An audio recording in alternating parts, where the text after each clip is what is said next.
Imagine you're working for a company where you're putting in 30 to 50 hours of work and have nothing to show for it.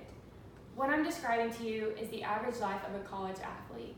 So for the next couple of minutes, I'm going to talk to you about why we should compensate our athletes for all of their sacrifices, time, and dedication to the university.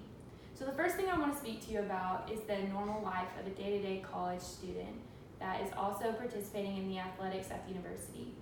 So studies have shown by the NCAA that an athlete at a university will be practicing 30 to 50 hours throughout the week. This isn't even including traveling or game time.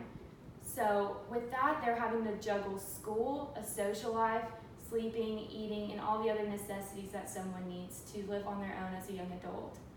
So with that being said, with them donating so much of their time and efforts, how are they not able to be paid for what they're doing?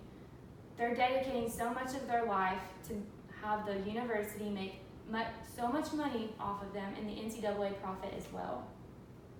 There was a Tulsa study that suggested that these athletes should be focused on education at the university, but it was shown that most athletes are placed in classes where the GPA is very easily attainable through minimal work in the classroom.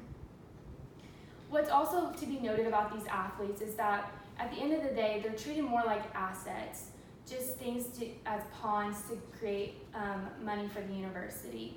And the fact of the matter is that by the end of their college career, most of them won't move on to the professional level and will be living with lifelong injuries from dedicating their time to the sport. So the next thing I want to talk to you about is the facts about the NCAA. The NCAA profits millions and millions of dollars each year, and this comes from different things such as media, TV, marketing, game day tickets, and apparel. These millions of dollars are going straight to the NCAA and then profited back to the universities and their head coaches. For some athletes too, they go to a university where they're not also always offered an athletic scholarship. These athletes, the only way they are able to gain money to go to school is through their academics.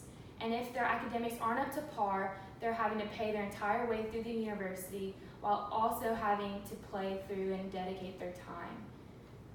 With the time that these athletes dedicate to their university, it leaves little room for them to obtain a job, and some universities even deny their request to get a job.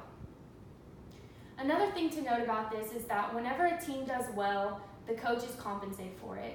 Most head coaches in the U.S. and the NCAA, they make well over $100,000. But then there are a small number of coaches that make almost $1 million a year, and that's due to their athletes performing well on the field. Even though they aren't physically on the field playing the sport, they're the ones that are profiting the most off of it. So what this leads to is that whenever these athletes aren't compensated for money and they're having to pay maybe rent or for groceries or for bills, they are usually offered endorsement deals or money on the side, and it's not uncommon for these athletes to accept those donations. And this is actually a very big violation of NCAA rules. So when an athlete violates this rule and they accept money and the NCAA finds out, they run the risk of being kicked out of the athletic department and actually being kicked out of their university. So what I propose is that we come up with a system of pay for these athletes.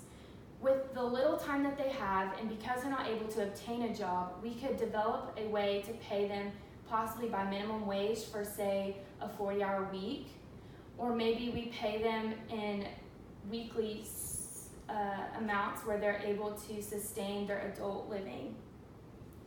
There are other athletes that have entered the collegiate area and have been upset about not being able to be compensated. Athletes such as LaMelo Ball and RJ Hampton have taken their talents across seas where they're making a statement to the NCAA that they can play and be paid at the same time while training to play professionally. You may say that these athletes should be thankful and even being paid just by their education is enough. But like I said, sometimes their education isn't made a priority.